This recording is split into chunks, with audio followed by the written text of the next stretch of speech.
고난주일과 부활주일로 인해서 두 주간이 지났습니다. 다시 사도행전을 보겠습니다. 지난 시간에는 장차 바울이 될 사울이 예수 믿는 사람들을 잡아 죽이려고 다메섹 그 먼 곳까지 달려가다가 부활하신 주님을 큰 빛 가운데서 만나서 거꾸러진 것까지를 이제 이야기하는 장면으로 보았습니다. 저는 이 부분이 매우 중요하다고 생각합니다. 예수 믿는 사람에겐 이 사건이 매우 중요하다, 이 말씀 드리고 싶습니다. 어떤 사건이 중요하냐? 첫 번째가 예수님 만나는 겁니다.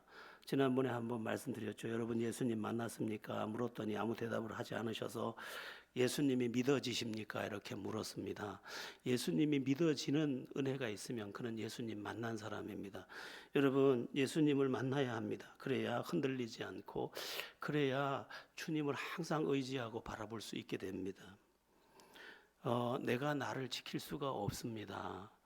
내 마음도 내가 나를 지킬 수 없고, 내 생각도 또 내 형편도 그 어떤 것도 내가 나를 지킬 수가 없습니다. 그러므로 주님이 붙잡아 주셔야 되는데, 그 주님을 누가 붙잡느냐? 주님을 만나서 주님을 의지하는 그를 붙잡아 주십니다. 주를 의지하면 저가 붙드시고, 그래서 주님을 의지하는 사람인데 그가 누구냐? 주님을 만났기 때문에, 주님을 알고 주님을 알기 때문에 주님을 의지하는 바로 그 사람입니다. 인간은 죄인이기 때문에, 그리고 어리석기 때문에 자기 경험한 거 이외에 잘 알지를 못합니다. 그런데 주님을 딱 만나고 나니까 이제 주님을 인정하게 되고, 주님을 온전히 믿는 믿음이 내 안에 있게 되니까 항상 주님을 의지하면서 주님 주시는 위로와 주님 주시는 새 힘으로 승리할 수 있는 것입니다. 인생의 여정은 참 깁니다. 어떻게 보면 한 해가 그냥 순식간에 지나가는데, 지나온 날을 보면 아득합니다. 그리고 아직도 갈 길이 아득합니다. 그런데 이 아득하게 온 길, 갈 길, 이 길에서 내가 나 혼자 나를 지킨다는 것은 불가능합니다. 그런데 하나님을 알고 주님을 만나서 주님을 온전히 의지하는 그라면 주님이 그를 붙잡아 주기 때문에 넘어지지 않고 그분의 은혜 안에서 매일을 살 수 있게 되는 것입니다. 예수 믿는 사람에게 두 번째로 중요한 것은, 오늘 이 바울과 연관해서 볼 때 두 번째는 큰 빛을 경험하는 것입니다. 이 바울은 이제 다메섹 도상으로 가다가 큰 빛을 만났습니다. 부활하신 주님이 그에게 큰 빛으로 임했던 것이죠.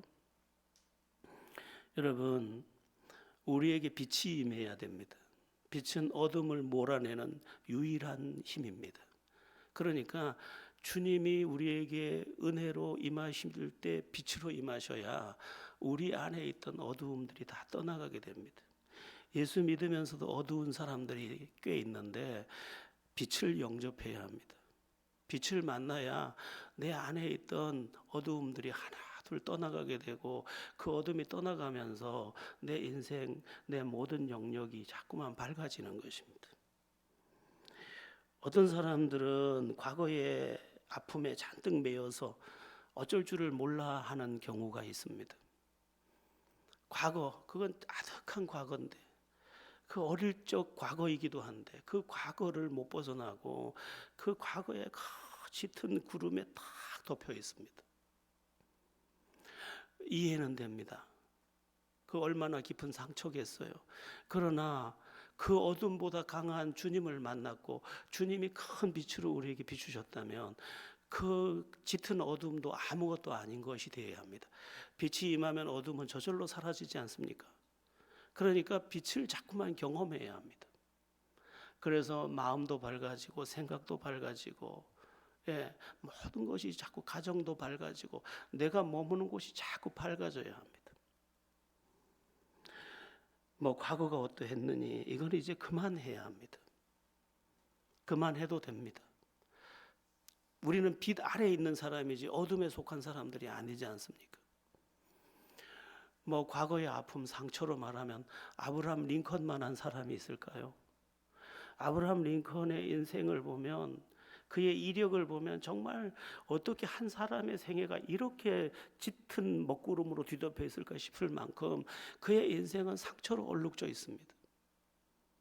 그의 어머니가 일찍 세상을 떠났고 그 참 가여운 인생으로 사는데 새엄마가 왔는데 새엄마가 참 좋은 사람입니다. 그런데 그 새엄마도 세상을 떠납니다. 이 가여운 링컨은 학교도 가지 못한 채 정말 갈 학교라고는 주일 학교밖에 없는, 교회 학교밖에 없는 그런 아이로 자라갑니다. 그러나 그에겐 믿음이 있었고 주님이 있었고 성경이 있었습니다.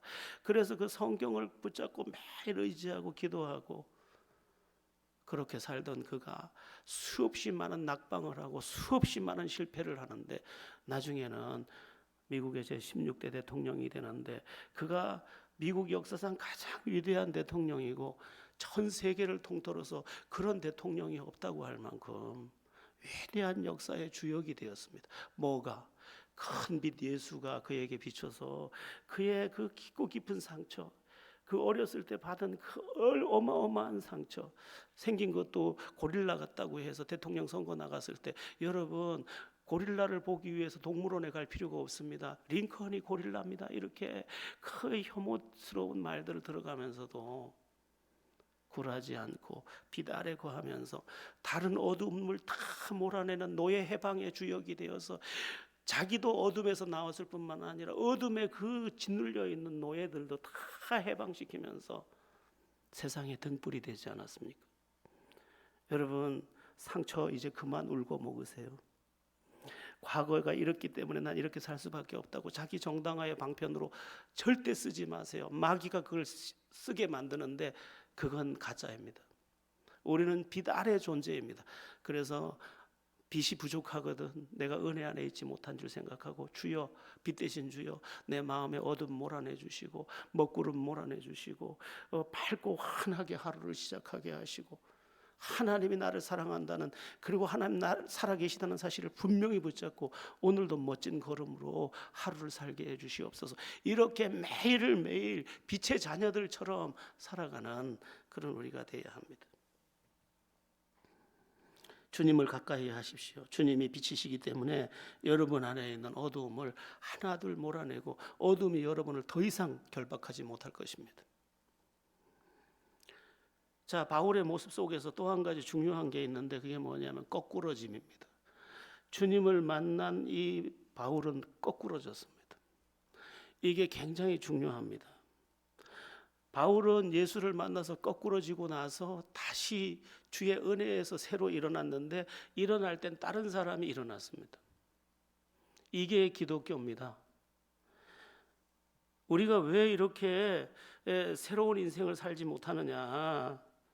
주님으로 인해서 옛사람에 대해 거꾸러진 적이 없기 때문이에요. 옛사람이 죽어야 되는 거지. 옛사람이 꺾여야 되는 거지. 근데 옛사람이 안 거꾸러지고 옛사람이 그냥 살아가지고 그 못난 자아가 자기 전 존재를 괴롭히는 거예요. 여러분 우리 인생에서 나를 가장 괴롭히는 대상이 납니다. 나의 가장 큰 적은 납니다. 못난 내가 나를 괴롭히는 거예요. 그런데 내가 나를 거꾸러뜨리지 못하도록 내가 나를 붙잡고 있다 보니까 주님이 나를 넘어뜨려서 다시 일으켜서 나를 새롭게 하기를 원하시는데 그걸 못하니까 그 삶이 항상 주님의 사람답지도 않고 또 하나님의 은혜 안에 머물지도 못하는 그리고 왜 내 인생은 이럴까 내 인생은 이럴까 하는 잘못된 길을 걸어가는 것입니다. 엊그제 이코노미 매거진이라는 뉴스지에서 의미심장한 글 하나를 봤는데 그 글 제목이 특이해서 읽게 됐습니다. 경제학자들이 부자가 되지 못하는 5가지 이유. 경제학자들은 경제에 대해서 그야말로 박사들인데 이들이 이상하게 이 경제 분야의 박사들이 그 누구도 이 경제 그 분야에서 성공하지 못하더라는 거예요. 이상하게도 경제 전문가인데 돈이 어디로 흐르고 지금 돈이 어디로 흐르며 어떻게 해야 그 돈을 취할 수 있으며 그것을 가르치고 그것에 대해서 수없이 많은 논문을 발표하는 그들이 정작 돈을 못 벌더라는 거예요. 예. 그 매거진에 보니까 이런 글이 나오더라고요. 돈이 다니는 길목을 알면서도 그 돈을 긁어 모을 수가 없더라. 돈이 다니는 길목을 아는데 그 돈을 자기 품에 가져올 수 없더래. 경제 박사들이, 경제학 전문가들이. 여러분, 내가 아는 지식이 나를 건지지 못합니다. 내가 똑똑한 듯 해도 전혀 그렇지 않습니다. 믿음에 대해서 더욱 그렇습니다.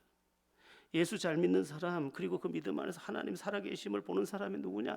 자기 지혜로 믿는 게 아니라 하나님의 은혜로 믿는 사람입니다.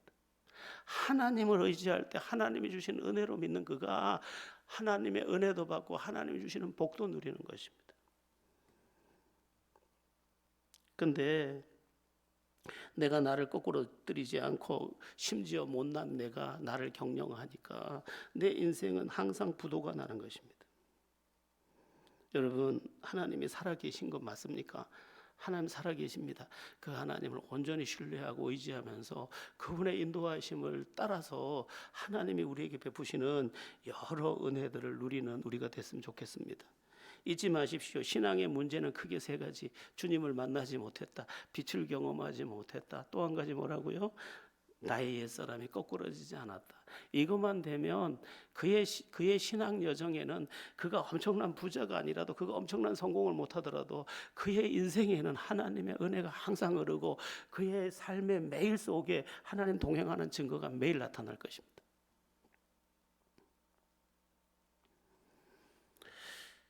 그런 점에서 우리는 많은 시간을 할애해서 기도해야 합니다. 하나님, 나를 만나 주소서. 또 나의 빛이 되 주소서. 나를 거꾸로 들여 주시옵소서. 이게 중요한 기도 제목입니다. 잠언 8장 17절에 이런 말씀이 있습니다. 나를 사랑하는 자들이 나의 사랑을 입으며 나를 간절히 찾는 자가 나를 만나리라. 여러분, 하나님이 주셔야 은혜 생활할 수 있는데, 그럼 누가 하나님 사랑하는 사람, 하나님 찾는 사람, 그에게 하나님이 나타나셔서 그에게 은혜를 베푸시니까 내 지혜 그만 내려놓고 주님을 온전히 의지하면서, 지금 주님 믿기로 작정한 지가 벌써 몇십 년이 지났는데 여전히 나를 의지하면서 사는 것은 슬픈 일이 아니겠습니까? 우리의 믿음의 영역에 주님으로 인한 승리가 임하게 되기를 예수 이름으로 바랍니다. 오늘 본문은 그렇게 큰 빛으로 임한 예수님을 만나서 눈이 멀고 거꾸러진 이 바울이 사람들의 손에 이끌려서 다메섹 도성으로 들어간 것부터 시작이 됩니다. 그 내용을 이제 한 가지씩 보겠는데요. 먼저 12절 13절입니다. 오늘 본문 12절 13절 읽습니다. 율법에 따라 경건한 사람으로 거기 사는 모든 유대인들에게 칭찬을 듣는 아나니아라 하는 이가 내게 와 곁에 서서 말하되 형제 사울아 다시 보라 하거늘 즉시 그를 쳐다보았노라. 바울이 이제 큰 빛으로 인해서 실명을 하게 되고 앞을 못 보니까 사람들이 부축을 해서 이제 다메섹 도성 안으로 데려갔는데, 어느 집에 들어갔더니 어떤 사람이 자기를 찾아왔더라는 것입니다. 그 찾아온 사람이 누구냐? 아나니아라는 사람인데, 이 사람이 이제 이 바울의 눈을 뜨게 하고 바울의 인생에 전환점을 마련해주는 그러한 존재가 됩니다. 이게 뭔 얘기냐면 하나님께서 바울을 위해 준비한 것이 있더라, 이런 말씀입니다. 여러분, 하나님은요 준비하시는 하나님입니다. 우리가 하나님의 뜻 가운데 지금 움직이고 있다면 우리를 위해 하나님이 준비하시는 하나님이십니다. 여러분, 우리가 우리 힘으로 뭘 하겠어요? 하나님이 준비해 주지 않으면 아무것도 할 수 없습니다. 우리 정몽란 선교사가 얼마 전에 이제 중국으로 다시 가서 지금 선교를 하고 있는데, 중국에 처음 갈 때 아무런 대책이 없었습니다.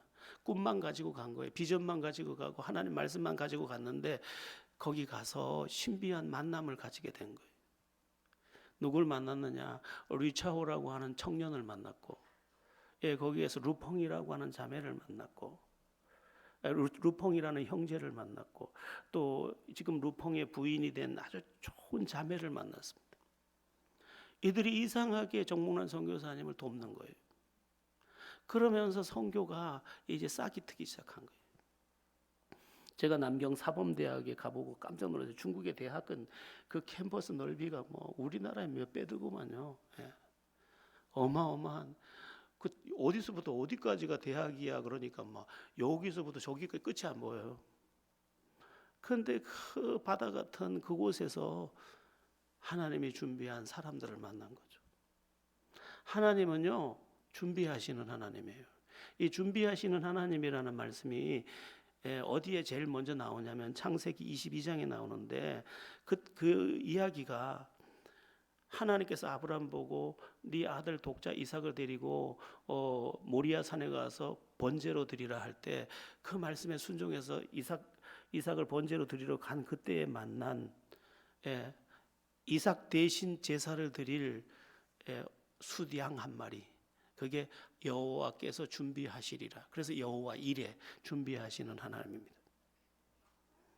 여러분 우리의 문제가 뭐냐면 내가 내 인생의 모든 것을 다 준비하는 거예요. 하나님이 준비하는 삶을 살아야 되는데 우리는 그냥 순종하고 믿음으로 갔더니 하나님이 준비해 놓으신 거예요. 사람도 준비해 놓고 물질도 준비해 놓고 길도 준비해 놓은 거예요. 이래야 되는 거죠. 이게 신앙생활인데 우린 내가 다 준비해 버려요. 자식을 위해서도 우린 다 준비해 놨어요. 그러니까 자식이 하나님의 인도를 못 받고 내 준비한 거에 안에서 갇혀서 이제 불신앙의 사람으로 자라가는 거죠. 하나님이 준비해 놓은 것을 우리가 믿음의 선포로 말하지 못해. 하나님이 너를 위해 준비하셨을 거야. 네가 믿음으로 가고 있다면 하나님께서 너를 위해 준비하셨을 거야. 얼마나 멋져요. 대책도 없이 갔는데 하나님이 거기서 준비하고 기다리죠. 그래서 그 준비하신 하나님이 학교도 보내주고 그 준비하신 하나님이 결혼도 시켜주고 그 준비하신 하나님이 일터도 주고. 우리 지금 제가 이제 목사고 목사 중에서도 이제 노회에서도 이제 중진이 되다 보니까 많은 우리 동료 목사님들의 자녀들이 유학을 하거나 이제 막 결혼을 하거나 이런 경우를 많이 봅니다. 그런데 신비한 이야기를 너무 많이 하는 거예요. 보낼 때는 비행기 티켓 하나 끊어서 보내줬는데 가서 이상한 일들을 열더라고요. 지금 어떤 목사님 아들은 지금 코넬이라는 신학교에 갔는데 하버드에 길이 열려 지금 하버드로 갔어요. 그리고 독지가 같은 사람이 나타나서 학교 다 졸업할 때까지 내가 학비 다 책임지겠다. 하버드 엄청나게 학비가 비쌉니다, 여러분. 이 신비한 일이 하나님 준비하심이 제가 부러워 이렇게 부러워. 여러분 그럼 우리는 왜 하나님의 준비하심을 못 볼까요? 내가 다 준비해 버렸으니까. 밥상도 내가 차려 인생도 내가 준비해 다 내가 하다 보니까 하나님의 준비하심을 못 보는 거죠. 바울은 대책도 없이 지금 끌려갔는데 그 제자들의 손에 끌려서 안으로 들어갔는데 들어가 보니까 하나님이 준비한 아나니아가 기다리고 있어요. 멋지지 않아요? 이게 신앙생활이지. 막 내가 바락바락에 쓰고 내가 막 수단 방법 다 쓰고 그리고 막 내가 누가 나를 몰라줄까 봐 안절부절. 이거 신앙생활 아닌 거죠. 신앙생활은 믿음으로 말씀을 따라가는 것이고 성령의 주장하신께 순종하는 거고 섬기는 자리에 항상 내가 있는데 이상하게 하나님이 준비하셔서 복된 것들과 필요를 채워가시더라는 거예요. 여러분이 여러분의 자식들을 위해 많은 걸 준비하는데 여러분 끝까지 자식들 책임질 수 있나요? 안 돼요. 그런데 하나님이 책임지면 됩니다. 준비하시는 하나님께서 그를 위해 준비해 주시고 그를 위해 길을 여시면 되는 겁니다. 우리 모두 살아계신 하나님을 실제로 의지해서 하나님이 내 인생에 준비해 주시는 은혜, 내 자녀를 위해 준비해 주시는 은혜, 그 모든 것을 보는 축복 위에 거하게 되기를 예수의 이름으로 바랍니다. 자, 그러면 바울을 찾아간 이 아나니아는 어떤 사람이냐?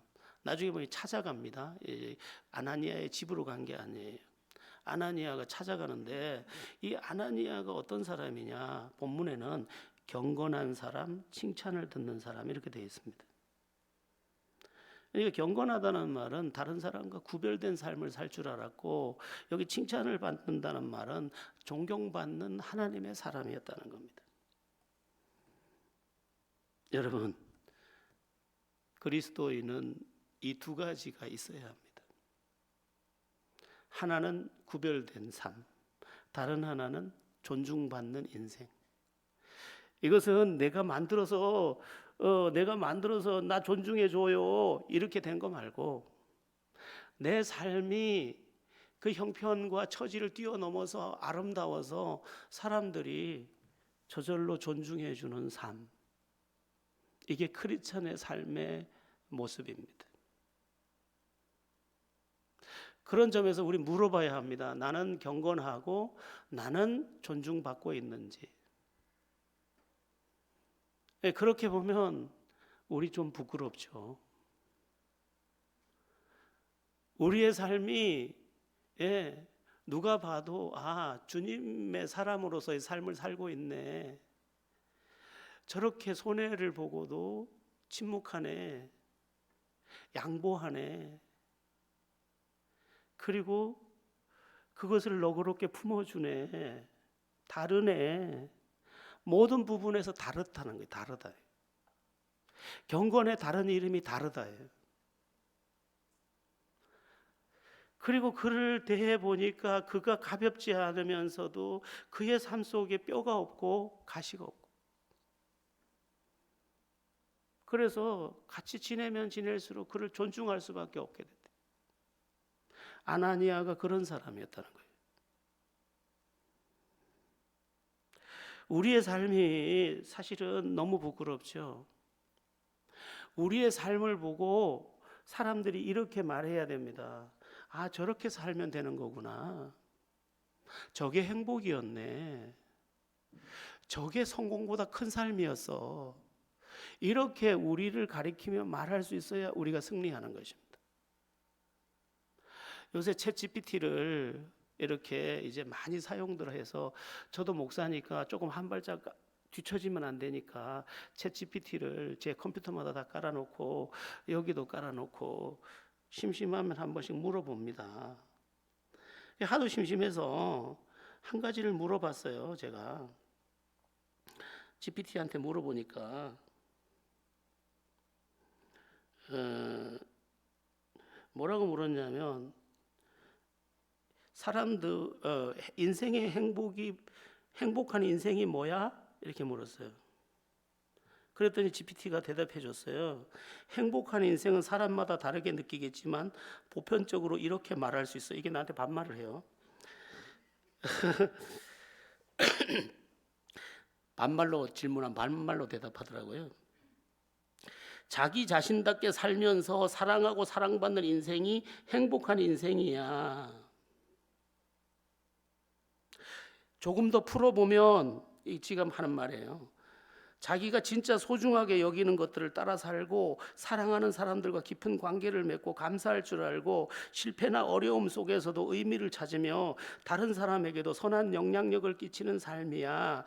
물론 완벽할 필요는 없어. 불완전한 순간까지도 껴안으며 살아가는 게 진짜의 행복이라고 말할 수 있어. 똑똑해요, GPT가. 돈과 연관해서 한마디도 하지 않았어요. 제가 그래서 다른 방식으로 행복을 몇 가지 물어보니까 돈 이야기가 딱 한 번도 없어요. 상관없어요. 우리도 나름대로 얼마든지 행복하게 살 수 있어요. 근데 우리는 돈 없으면 불행한 게 당연하다고 여기면서 완전 돈의 노예, 돈의 종, 돈이 없어서 자기는 비참하다고 여기는 그 잘못된 해석 안에 빠져서 살고 있는 것이죠. 여러분, 믿음의 삶은 행복의 최고봉입니다. 그런데 이 믿음의 삶을 다 내팽개치고 돈의 논리, 조금 더 유식하게 말하면 경제 논리에 빠져가지고 남편이 들어오면서 이렇게 말해요. 그럼 애 대학은 뭘로 가르칠 건데? 여러분, 대학 다 나올 수 있습니다. 이 아이가 할 마음만 있으면 대학은, 근데 할 마음도 없는 애를 집어넣어 놓고 이거 막 그냥 또 머리 공부도 하기 죽으라고 싫어하는 애를 그냥 군대 2년 갔다 온 애를 대학 군대 4년 또 보내는 거예요. 이거 아무 쓸데도 없는 걸. 그래도 대학은 나와야 되잖아, 이렇게 하면서. 우리 큰애가 대학을 들어가서 한 학기 하고 나와서 딱 저 앞에 무릎을 꿇고 이런 말 하더라고요. 아빠, 전 대학 안 다니고 싶어요. 그래서 제가 얘기했죠. 후회 안 하겠나? 안 합니다. 그럼 뭐 학비도 안 들어가고 좋네. 자퇴해. 그래서 우리 아들이 중퇴입니다. 대학 중퇴. 한 학기도 중퇴잖아요. 꼭 대학 나와야 되나요? GPT한테 물어봐도 그런 거 한 개도 없더라고요. 돈도 누가 많이 버느냐? 나중에 여기 제가 얘기해 드릴게요. 크리스찬은 다르게 사는 사람이에요. 믿음의 방식으로 사는 사람이요, 말씀의 방법으로 사는 사람이요, 기도의 방법으로 사는 사람이요, 주님이 본을 보인 방법으로 사는 사람이에요. 그런데 이것이 귀하고 귀해서 내 자녀도 이렇게 살았으면 좋겠어. 내 자녀의 자녀도 이렇게 살았으면 좋겠어. 그것을 마음에 품고 자식을 위해 기도하는 사람이에요. 우리가 오늘 크리스찬들이 너무 세속화되어서 사는데 그 논리에 그 배후에 뭐가 있냐? 돈이 하나님보다 훨씬 세야 돼 지금. 그러다 보니까 하나님의 준비하심도 못 보고 하나님의 은혜와 하나님의 기적도 못 보고 하나님이 이렇게 말씀하는 것 같아. 네 돈으로 살려고 그러잖아. 거기 가봐. 우리의 신앙이 다시 한번 존경받을 만한 정말 다른, 저도 제 자신과 많이 싸웁니다. 그래서 하나님의 은혜를 맛보는 우리의 삶이 되기를 예수의 이름으로 바랍니다. 아나니아가 존경받을 만한 사람이라는 증거도 또 본문에 나오는데 그 첫 번째 내용이 뭐냐면 사울을 향해서 부르는 호칭입니다. 형제 사울아, 이렇게 부르는 내용이에요. 형제 사울아. 사울이 어떤 사람입니까? 예수 믿는 사람들을 잡아 죽이려는 사람이에요. 지금 예수 믿는 사람들을 잡아 죽이려고 다메섹까지 예루살렘에서 250km나 떨어진 이 산악길을 달려온 사람이에요. 그리고 다메섹에 지금 누가 있습니까? 예수 믿는 사람들이 있고 그 제일 앞에 누가 있습니까? 아나니아 자신이 있어요. 그러니까 그 사울은 예수 믿는 사람 죽이려 온 것과 더불어서 아나니아 죽이러 온 사람이에요. 근데 지금 아나니아가 그 사울을 부를 때 형제 사울아 이렇게 불러요. 이거 오해하면 안 됩니다.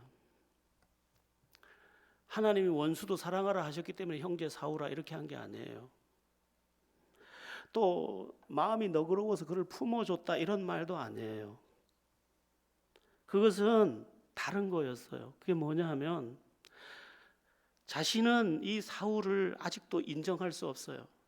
길에서 주님을 만났다 할지라도 그를 조금 전에 일어난 그의 사건에 대해서 그는 더 이상 우리에게 칼을 겨누지 않을 거라고 인정할 수 있는 요소가 한 가지도 없었어요. 그러니까 그에게 기도해주고 그의 인생을 새롭게 열어줄 마음이 전혀 없었어요. 근데 주님의 명령이 있었어요. 주님께서 이 아나니아에게 아나니아야, 지금 사울이라는 청년이 길에서 거꾸러졌는데 나를 만나서 거꾸러졌는데 그는 장차 내 증인이 될 사람이라. 네가 가서 안수할 때 그가 눈을 뜨게 될 텐데 그에게 가라 이렇게 명령하셨기 때문에 내가 볼 때는 안 되는 사람이지만 주님의 명령이기 때문에 자기 생각을 꺾고 가서 그 사울에게 안수해서 그 눈을 뜨게 한 거예요. 그 이야기가 오늘 본 사도행전 22장과 똑같은 내용의 그 간증으로 나와 있는 사도행전 9장 10절에서 17절 사이에 나옵니다. 조금 긴 내용인데요. 사도행전 9장 10절에서 17절을 우리 같이 한번 한 절씩 나누어서 읽어보겠습니다. 그때 다메섹에 아나니아라 하는 제자가 있더니 주께서 환상 중에 불러 이르시되 아나니아야 하시거늘 대답하되 주여 내가 여기 있나이다 하니 주께서 이르시되 일어나 집가라 하는 거리로 가서 유다의 집에서 다소 사람 사울이라 하는 사람을 찾으라. 그가 기도하는 중이니라. 그가 아나니아라 하는 사람이 들어와서 자기에게 안수하여 다시 보게 하는 것을 보았느니라 하시거늘 아나니아가 대답하되 주여 이 사람에 대하여 내가 여러 사람에게 듣사온즉 그가 예루살렘에서 주의 성도에게 적지 않은 해를 끼쳤다 하더니 여기서도 주의 이름을 부르는 모든 사람을 결박할 고난을 대제사장들에게 받았나이다 하거늘 주께서 이르시되 가라 이 사람은 내 이름을 이방인과 임금들과 이스라엘 자손들에게 전하기 위하여 택한 나의 그릇이라. 그가 내 이름을 위하여 얼마나 고난을 받아야 할 것을 내가 그에게 보이리라 하시니 아나니아가 떠나 그 집에 들어가서 그에게 안수하여 이르되 형제 사울아 주 곧 내가 오던 길에서 나타나셨던 예수께서 나를 보내어 너로 다시 보게 하시고 성령으로 충만하게 하신다 하니 전체 내용을 보면 아나니아는 사울을 위해서 기도해 주고 싶은 마음이 없었습니다. 그리고 그를 믿지도 않았습니다. 그런데 이 아나니아라는 주님의 제자에게 예수님께서 말씀하신 겁니다. 길에서 내가 꼬꾸라뜨린 그 사울은 장차 내 증인 될 사람이라 그에게 가서 안수하여 보게 해라. 그래서 자기의 생각과 자기의 그 상식을 다 내려놓고 지금 주님의 명하심에 순종해서 가자마자 형제 사울아 하고 부른 것입니다. 여러분, 이게 매우 어렵습니다. 이게 돼야 되는데 이게 어렵습니다. 나를 해치려던 사람을 형제로 부르는 일, 이게 어렵다는 게 아니라 내 생각에는 절대 아닌데 주님이 명하셨기 때문에 절대 아니라고 생각하는 내 생각을 내려놓고 주님께 순종하는 신앙, 이거 말입니다. 우리는 내 생각에 옳은 대로 계속 순종해 왔기 때문에 내가 옳다고 하는 결과밖에 내지 못하지만 이 아나니아는 내가 옳다는 것을 내려놓고 주님께 순종함으로 이후에 세계 기독교 역사를 바꿀 한 인생을 안수하여 일으키는 기적의 통로가 됐던 것입니다. 우리에게 뭐가 필요하냐? 내 생각 내려놓고 주님께 철저히 순종하는 믿음이 필요합니다. 이게 안 돼서 우리가 문제가 되는 거예요. 여러분이 만약 기도 생활을 한다, 묵상 생활을 한다, 하나님을 기억하며 산다 하면 하나님께서 틀림없이 여러분의 마음을 감동할 겁니다. 여러 방면으로. 그러나 여러분의 생각이 앞에 있기 때문에 그걸 다 짓밟고 여러분의 생각을 가지고 또 살고 또 살다 보니까 이제는 하나님의 음성도 들리지 않고 내 생각만 가지고 옳다는 그 당위성만 가지고 매일을 살면서 신앙적 삶이 아닌 나의 고집의 삶을 살면서 아무런 결론도 얻지 못하고 은혜의 맛도 못 보는 우리가 되는 것입니다. 그래서 저 선한목자교회 유기성 목사님이 항상 외쳤던 것처럼 나는 죽고 예수로 사는 인생을 선택해야 합니다. 내가 문제라니까, 내가요. 우리의 삶 속에 내 생각을 내려놓고 주님의 명하심을 살아내는 삶이 있기를, 그래서 그 길에서 하나님의 능력을 보게 되기를 예수 여러분으로 축원합니다. 아나니아의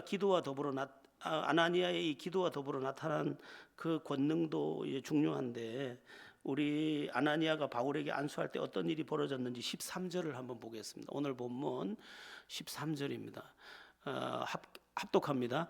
내게 와 곁에 서서 말하되 형제 사울아 다시 보라 하거늘 즉시 그를 쳐다보았노라. 아나니아가 뭐 큰일 한 게 아닙니다. 아나니아가 이 사울 앞을 못 보는 사울에게 와서 형제 사울아 하고 손을 얹어서 주께서 너를 보게 하신다 하고 딱 한마디 기도했는데 눈을 번쩍 떠버렸어요. 여러분, 이런 권능의 기도가 어디서 온 걸까요? 우리는 그렇게 기도해도 응답이 안 되는데. 이 기도의 능력의 그 근원에는 하나님의 뜻에 순종하기 위한 믿음이 있었기 때문입니다. 우리의 기도의 문제는 뭐냐? 내 뜻을 관철시키려는 욕심의 문제입니다. 우리의 기도를 한번 여러분 기도를 한번 녹음해 보세요. 여러분의 기도를 녹음 한번 해보세요. 여러분의 기도가 얼마나 허접하고 여러분의 기도가 얼마나 내용이 부실한지를 쉽게 알 수 있습니다. 기도가 아니라고 여겨질 것입니다. 왜? 전부 내 욕심이지. 전부 내 욕망이지. 주님은 불렀는데 그 내용은 전부 욕심이지. 아나니아는 자기 욕심 하나도 없어요. 주님의 뜻이 이루어지도록 지금 기도했는데 주의 뜻이 당장 이루어져 버린 거죠. 그 기도에서. 이게 기도의 권세입니다. 이 부분에 대한 중요한 말씀이 야고보서에 나오는데 우리 야고보서 4장을 한번 보겠습니다. 야고보서 4장 2절에서 3절입니다. 야고보서 4장 2절에서 3절 합독해 봅니다. 너희는 욕심을 내어도 얻지 못하여 살인하며 시기하여도 능히 취하지 못함으로 다투고 싸우는도다. 너희가 얻지 못함은 구하지 아니하기 때문이요 구하여도 받지 못함은 정욕으로 쓰려고 잘못 구하기 때문이라. 우리가 사람 죽여서라도 잘 살고 싶어 하는데 그래도 안 된다는 거예요. 인생은 참 이 시대가 큰일이죠. 전북 익산에서 부모님 죽인 일이 또 벌어졌잖아요. 큰일입니다. 큰일. 예수 믿었으면 안 그랬을 텐데 큰일입니다. 여러분, 예수 믿게 하는 게, 우리 자녀들 예수 믿게 하는 게 큰 과제입니다. 예. 내 자녀가 예수만 똑바로 믿으면 더 소원도 없습니다. 이게 우리 기도 제목 돼야 돼요.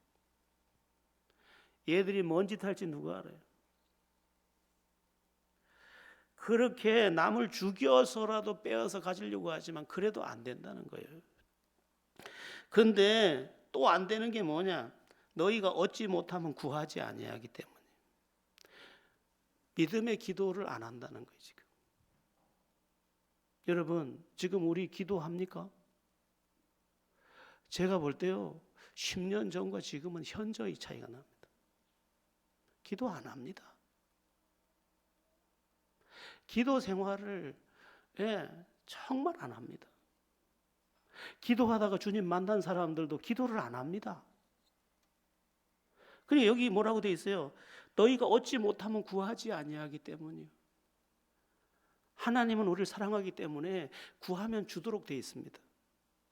여러분, 내 자식이 나를 보고 우는데 어떻게 안 줘요? 어떤 자식이 서울서 사업하다가 다 망해서 내려와서 자기 아버지 앞에 무릎을 꿇고, 아버지 이거 지금 3천만 원 안 막으면 저 20년 가서 고생한 거 다 날아가요. 요 앞에 있는 요 땅떼기 좀 팔아줘요. 그러니까 야 이놈아, 다 돼도 이건 안 된다. 이건 네 할아버지가 등짐으로 일군 거요. 못 줘. 그랬더니 밤에 엄마가, 그 순한 엄마가 아버지한테 덤비는 거요. 그 땅떼기 뭐 하려고? 자식 죽이는 것보다 낫지. 그러니까 아버지도 지고, 그래 그렇지 그건 맞지.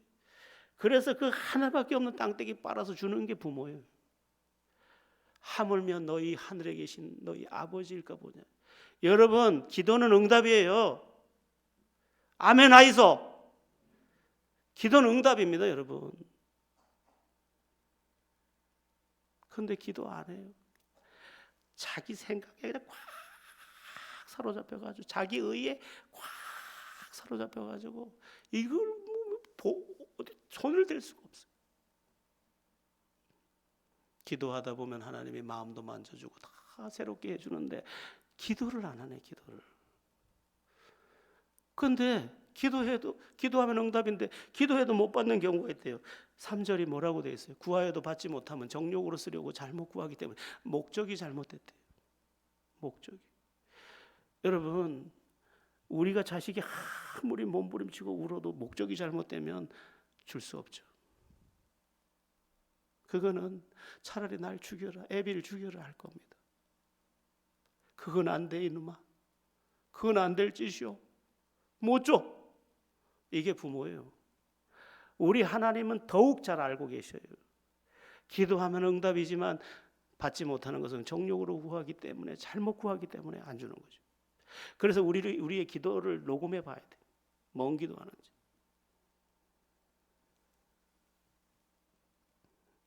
그런데 이 아나니아의 기도는 딱 한마디에 그냥 권능이 나타나 버렸어요. 왜? 하나님의 뜻을 이루기 위해서 지금 기도하고 있거든. 이 부분에 대해서도 중요한 말씀이 또 있습니다. 요한복음 15장 7절입니다. 요한복음 15장 7절 보겠습니다. 시작. 너희가 내 안에 거하고 내 말이 너희 안에 거하면 무엇이든지 원하는 대로 구하라. 그리하면 이루리라. 이 굉장히 중요한 말씀이에요. 네, 너희가 내 안에 거하고 내 말이 너희 안에 거하면 무엇이든지 원하는 대로 구하라. 그리하면 다 이거는 기도의 키워드입니다. 네가 만약에 내가 너에게 말한 그것을 이루기 위해서 기도했다. 그럼 나 그거 들어줄 거야. 네가 만약 내 안에 내 뜻을 이루기 위해서 구하면 나 그거 응답할 거야. 이렇게 약속한 거죠. 그러니까 이 시대가 기도가 공허한 이유는 전부 자기 관철시키는 거죠. 그래서 제가 그랬잖아요. 교회사랑 기도에서 이야기했지만 나를 위한 기도를 제가 30-40분을 하고 다른 기도를 한다고.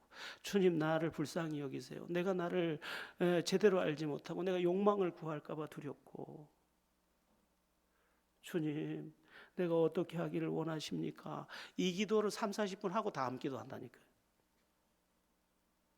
인간이 뭐 자기를 위한다고 하는 게 뭘 자기를 위하겠어요. 죄인인데. 욕심에 얼룩진 기도 이거 수정하고 하지 않는 기도 다시 시작하는, 그래서 응답을 누리고 권능을 누리는 하나님을 경험하는 은혜가 있기를 예수의 이름으로 바랍니다. 자, 이제 눈을 뜨게 된 바울에게 아나니아가 전달하는 메시지가 있습니다. 우리 14절에서 15절을 보겠습니다. 14절 15절 오늘 본문 14절 15절 오늘 본문입니다. 합독합니다. 그가 또 이르되 우리 조상들의 하나님이 너를 택하여 너로 하여금 자기 뜻을 알게 하시고 그 의인을 보게 하시고 그 입에서 나오는 음성을 듣게 하셨으니 내가 그들을 위하여 모든 사람 앞에서 내가 보고 들은 것에 증인이 되리라. 아나니아가 바울을 향해서 전달한 메시지가 두 개인데, 네가 지금 길에서 오다가 예수 만난 거는 하나님이 너를 택하셨기 때문이다. 너는 택함 받은 사람이다. 두 번째, 네가 주님을 만났다는 그것은 네가 주님의 증인이 돼야 된다는 말이다. 이렇게 말해준 것입니다. 여러분 예수가 믿어집니까? 그러면 하나님이 여러분 선택한 겁니다. 여러분 택한 백성이에요. 이 사실에서 흔들리지 마세요. 하나님이 나를 안 택해서 믿을 방법이 없어요. 믿어지면 이 사실부터 감사하세요. 어떻게 나 같은 것을 택해서 당신의 자녀로 삼으셨습니까? 감사합니다. 이 감사가 전제되는 삶도 위대합니다. 그런데 여기 한 가지 더해서 이제 네가 보고 들은 것에 증인이 되리라 이렇게 말하고 있습니다. 이 증인에 대한 이야기만 시간이 갔으니까 짤막하게 이야기하고 마치겠습니다. 제가 언제 한번 말씀을 드렸는데 증인이 누굽니까? 증인은 어떠한 사실을 알고 있는 사람이에요. 직접 봤거나 직접 들었거나 그 모든 것을 알아야 증인이 될 수 있습니다. 만약에 안 보고 제가 증인하겠습니다. 그러니까 위증죄로 이건 처벌받습니다. 그러니까 지금 증인이 될 수 있는 자격은 누구냐? 주님을 만난 사람, 또는 주님의 빛을 경험한 사람, 주님의 은혜로 거꾸러짐을 경험한 사람, 이 간증이 있는 사람이 증인이에요. 여러분에게 묻고 싶은 건 이겁니다. 여러분은 증인이 될 수 있습니까? 증인은 증거가 있어야 증인이에요. 여러분은 예수님이 구세주라고 증언할 수 있는 증거를 갖고 있습니까? 하나님이 권능의 하나님이라는 증거를 갖고 있습니까? 권능의 하나님이라는 증거 없이 말하는 건 위증이에요. 증거가 있다니까요. 기독교 신앙은 살아계신 하나님을 믿기 때문에 살아계신 하나님을 실제로 믿으면 실제로 경험하게 돼 있습니다. 그래서 하나님을 진짜 믿는 사람은 다 증인이에요.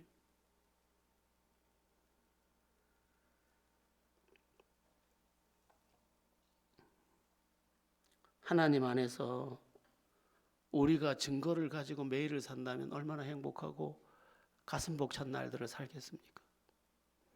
여러분, 살기 위해 힘드시죠?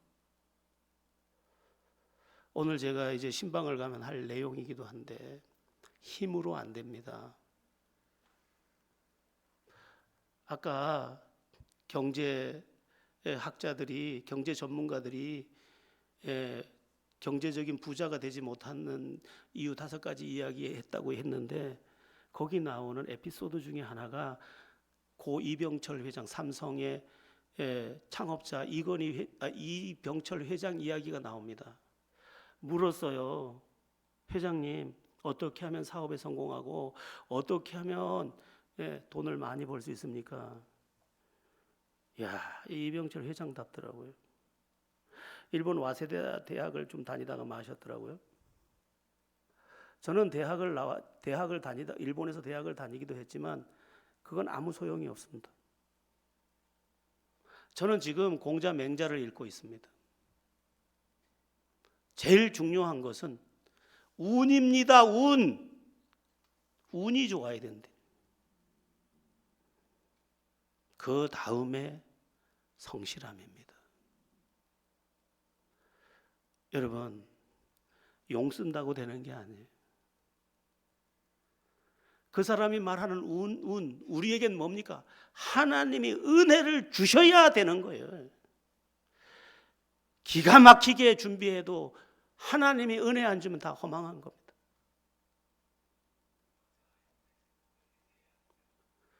주님을 다시 한번 붙잡으십시오. 하나님의 살아계심을 실제로 다시 한번 의지하십시오. 신음소리 그만 내고 찬송소리 인생을 다시 시작하십시오. 하나님이 살아계십니다. 바른 믿음이면 틀림없습니다. 우리의 삶 속에 살아계신 하나님이 넉넉히 경험되는 믿음의 길이 열리게 되기를 주 예수의 이름으로 축원합니다.